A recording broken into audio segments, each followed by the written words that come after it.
Chapter 8. On the morning of a fine June day, my first bonny little nursling, and the last of the ancient Earnshaw stock, was born. We were busy with the hay in a far-away field when the girl that usually brought our breakfast came running an hour too soon across the meadow and up the lane, calling me as she ran. "Oh, such a grand bairn," she panted out. "The finest lad that ever breathed. But the doctor says Missus must go. He says she's been in a consumption these many months. I heard him tell Mr. Hindley, and now she has nothing to keep her, and she'll be dead before winter. You must come home directly. You're to nurse it, Nellie, to feed it with sugar and milk, and take care of it day and night. I wish I were you, because it will be all yours when there is no missus." "But is she very ill?" I asked, flinging down my rake and tying my bonnet. "I guess she is. She looks bravely," replied the girl, "and she talks as if she thought of living to see it grow a man. She's out of her head for joy. It's such a beauty. If I were her, I'm certain I should not die. I should get better at the bare sight of it, in spite of Kenneth." I was fairly mad at him. Dame Archer brought the cherub down to master, in the house, and his face just began to light up, when the old croaker steps forward, and says he, "Earnshaw, it's a blessing your wife has been spared to leave you this son. When she came, I felt convinced we shouldn't keep her long, and now I must tell you, the winter will probably finish her. Don't take on and fret about it too much. It can't be helped. And besides, you should have known better than to choose such a rush of a lass." "And what did the master answer?" I inquired. "I think he swore, but I didn't mind him. I was straining to see the bairn." And she began again to describe it rapturously. I, as zealous as herself, hurried eagerly home to admire on my part, though I was very sad for Hindley's sake. He had room in his heart only for two idols, his wife and himself. He doted on both and adored one, and I couldn't conceive how he would bear the loss. When we got to Wuthering Heights, there he stood at the front door, and as I passed in, I asked, "How was the baby?" "Nearly ready to run about, Nell," he replied, putting on a cheerful smile. "And the mistress?" I ventured to inquire. "The doctor says she's—" "Damn the doctor," he interrupted, reddening. "Frances is quite well. She'll be perfectly well by this time next week. Are you going upstairs? Will you tell her that I'll come, if she'll promise not to talk? I left her because she would not hold her tongue, and she must— Tell her Mr. Kenneth says she must be quiet." I delivered this message to Mrs. Earnshaw. She seemed in fighty spirits, and replied merrily, "I hardly spoke a word, Ellen, and here he has gone out twice, crying. Well, say I promise I won't speak, but that does not bind me not to laugh at him. Poor soul! Till within a week of her death that gay heart never failed her, and her husband persisted doggedly, nay furiously, in affirming her health improved every day. When Kenneth warned him that his medicines were useless at that stage of the malady, and he needn't put him to further expense by attending her, he retorted, 'I know you need not. She's well. She does not want any more attendance from you. She never was in a consumption. It was a fever, and it is gone. Her pulse is as slow as mine now, and her cheek as cool.' He told his wife the same story, and she seemed to believe him, but one night, while leaning on his shoulder, in the act of saying she thought she should be able to get up for tomorrow, a fit of coughing took her, a very slight one. He raised her in his arms. She put her two hands about his neck, her face changed, and she was dead. As the girl had anticipated, the child Hareton fell wholly into my hands. Mr. Earnshaw, provided he saw him healthy and never heard him cry, was contented, as far as he regarded him. For himself, he grew desperate. His sorrow was of that kind that will not lament. He neither wept nor prayed. He cursed and defied, execrated God and man, and gave himself up to reckless dissipation. The servants could not bear his tyrannical and evil conduct long. Joseph and I were the only two that would stay. I had not the heart to leave my charge, and besides, you know, I had been his foster sister, and excused his behavior more readily than a stranger would. Joseph remained to Hector over tenants and laborers, and because it was his vocation to be where he had plenty of wickedness to reprove. The master's bad ways and bad companions formed a pretty example for Catherine and Heathcliff. His treatments of the latter was enough to make a fiend of a saint, and truly it appeared as if the lad were possessed of something diabolical at that period. He delighted to witness Hindley degrading himself past redemption, and became daily more notable for savage sullenness and ferocity. I could not half tell what an infernal house we had. The curate dropped calling, and nobody decent came near us at last, unless Edgar Linton's visits to Miss Cathy might be an exception. At 15, she was the queen of the countryside. She had no peer, and she did not turn out a haughty, headstrong creature. I own I did not like her after infancy was past, and I vexed her frequently by trying to bring down her arrogance. She never took an aversion to me, though. She had a wondrous constancy to old attachments. Even Heathcliff kept his hold on her affections unalterably, and young Linton, with all his superiority, found it difficult to make an equally deep impression. He was my late master, that is his portrait over the fireplace. It used to hang on one side, and his wife's on the other, but hers has been removed, or else you might see something of what she was. Can you make that out?" Mrs. Dean raised the candle, and I discerned a soft-featured face, exceedingly resembling the young lady at the Heights, but more pensive and amiable in expression. It formed a sweet picture. The long light hair curled slightly on the temples, the eyes were large and serious, the figure almost too graceful. I did not marvel how Catherine Earnshaw could forget her first friend for such an individual. I marveled how much he, with a mind to correspond with his person, could fancy my idea of Catherine Earnshaw. "A very agreeable portrait," I observed to the housekeeper. "Is it like?" "Yes," she answered, "but he looked better when he was animated. That is his everyday countenance. He wanted spirit in general." Catherine had kept up her acquaintance with the Lintons since her 5 weeks' residence among them, and as she had no temptation to show her rough side in their company, and had the sense to be ashamed of being rude where she experienced such invariable courtesy, she imposed unwittingly on the old lady and gentleman by her ingenious cordiality, gained the admiration of Isabella, and the heart and soul of her brother, acquisitions that flattered her from the first, for she was full of ambition, and led her to adopt a double character without exactly intending to deceive anyone. In the place where she heard Heathcliff termed a vulgar young ruffian, and worse than a brute, she took care not to act like him. But at home she had small inclination to practice politeness that would only be laughed at, and restrain an unruly nature when it would bring her neither credit nor praise. Mr. Edgar seldom mustered courage to visit Wuthering Heights openly. He had a terror of Earnshaw's reputation, and shrunk from encountering him, and yet he was always received with our best attempts at civility. The master himself avoided offending him, knowing why he came, and if he could not be gracious, kept out of the way. I rather think his appearance there was distasteful to Catherine. She was not artful, never played the coquette, and had evidently an objection to her two friends meeting at all, for when Heathcliff expressed contempt of Linton in his presence, she could not half coincide, as she did in his absence, and when Linton evinced disgust and antipathy to Heathcliff, she dared not treat his sentiments with indifference, as if depreciation of her playmate were of scarcely any consequence to her. I've had many a laugh at her perplexities and untold troubles, which she vainly strove to hide from my mockery. That sounds ill-natured, but she was so proud it became really impossible to pity her distresses, till she should be chastened into more humility. She did bring herself finally to confess and confide in me. There was not a soul else that she might fashion into an adviser. Mr. Hindley had gone from home one afternoon, and Heathcliff presumed to give himself a holiday on the strength of it. He had reached the age of 16 then, I think, and without having bad features or being deficient in intellect, he contrived to convey an impression of inward and outward repulsiveness that his present aspect retains no traces of.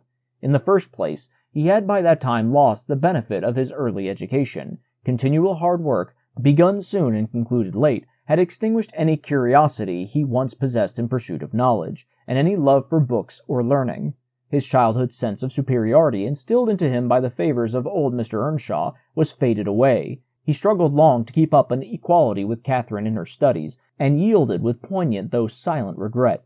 But he yielded completely, and there was no prevailing on him to take a step in the way of moving upward, when he found he must necessarily sink beneath his former level. Then personal appearance sympathized with mental deterioration. He acquired a slouching gait, an ignoble look. His naturally reserved disposition was exaggerated into an almost idiotic excess of unsociable moroseness, and he took a grim pleasure, apparently, in exciting the aversion rather than the esteem of his few acquaintance. Catherine and he were constant companions still at his seasons of respite from labor, but he had ceased to express his fondness for her in words, and recoiled with angry suspicion from her girlish caresses, as if conscious there could be no gratification in lavishing such marks of affection on him.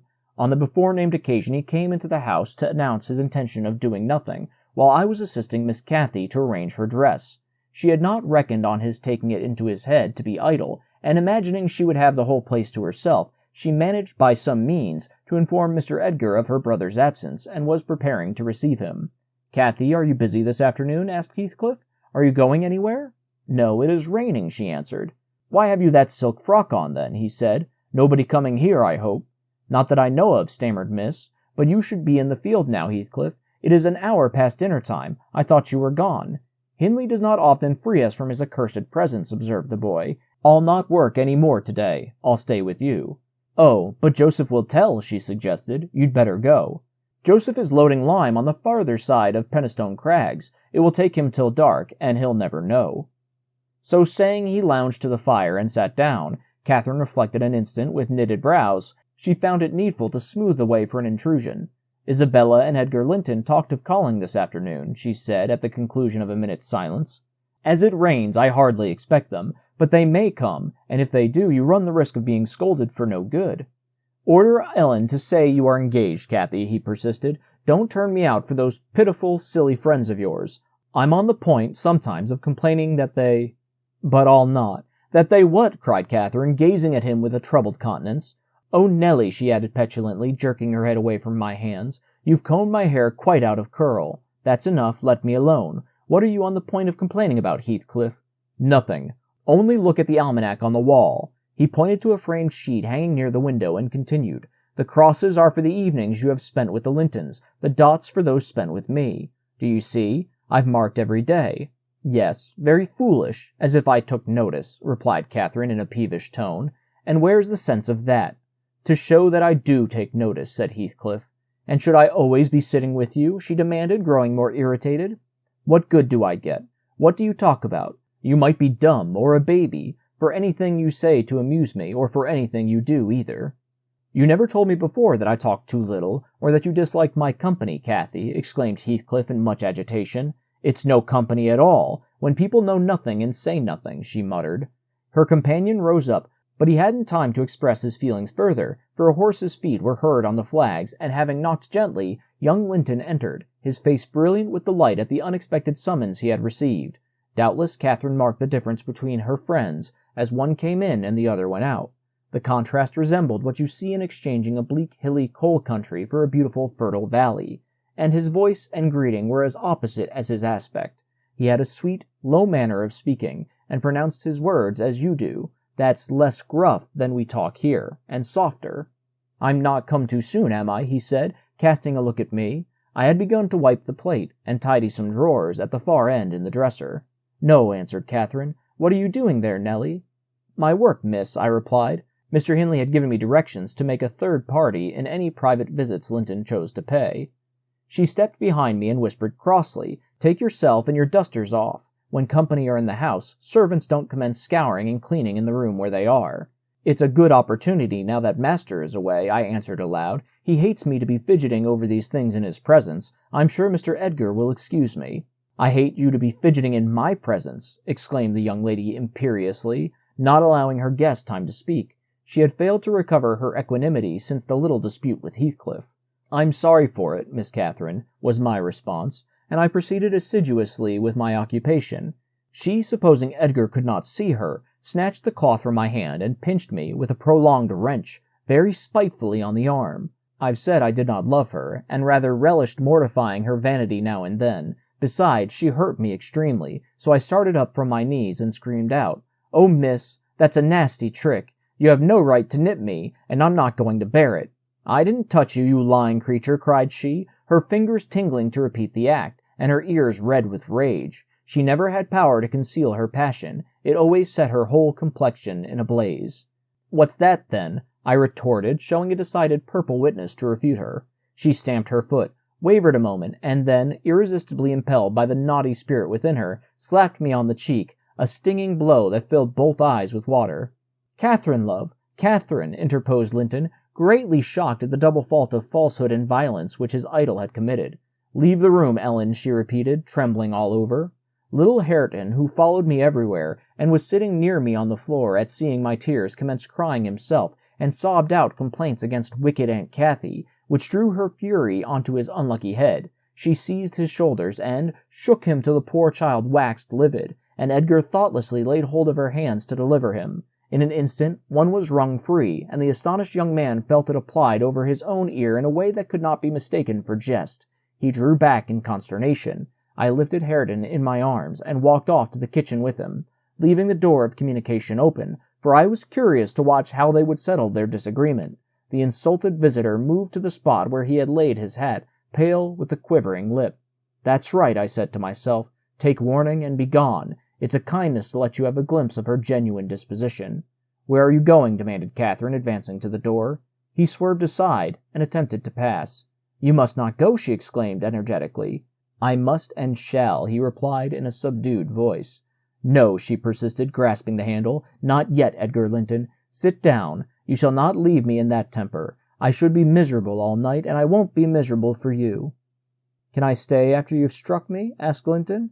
Catherine was mute. "You've made me afraid and ashamed of you," he continued. "I'll not come here again." Her eyes began to glisten and her lids to twinkle. "And you told a deliberate untruth," he said. "I didn't," she cried, recovering her speech. "I did nothing deliberately. Well, go if you please. Get away. And now I'll cry. I'll cry myself sick." She dropped down on her knees by a chair and set to weeping in serious earnest. Edgar persevered in his resolution as far as the court. There he lingered. I resolved to encourage him. "Miss is dreadfully wayward, sir," I called out. "As bad as any marred child. You'd better be riding home, or else she will be sick, only to grieve us." The soft thing looked askance through the window. He possessed the power to depart as much as a cat possesses the power to leave a mouse half killed or a bird half eaten.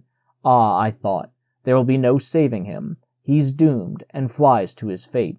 And so it was. He turned abruptly, hastened into the house again, shut the door behind him, and when I went in a while after to inform them that Earnshaw had come home rabid drunk, ready to pull the whole place about the ears, his ordinary frame of mind in that condition, I saw the quarrel had merely effected a closer intimacy, had broken the outworks of youthful timidity, and enabled them to forsake the disguise of friendship and confess themselves lovers. Intelligence of Mr. Hindley's arrival drove Linton speedily to his horse, and Catherine to her chamber. I went to hide little Hareton, and to take the shot out of the master's fowling piece, which he was fond of playing with in his insane excitement, to the hazard of the lives of any who provoked or even attracted his notice too much. And I had hit upon the plan of removing it, that he might do less mischief if he did go the length of firing the gun.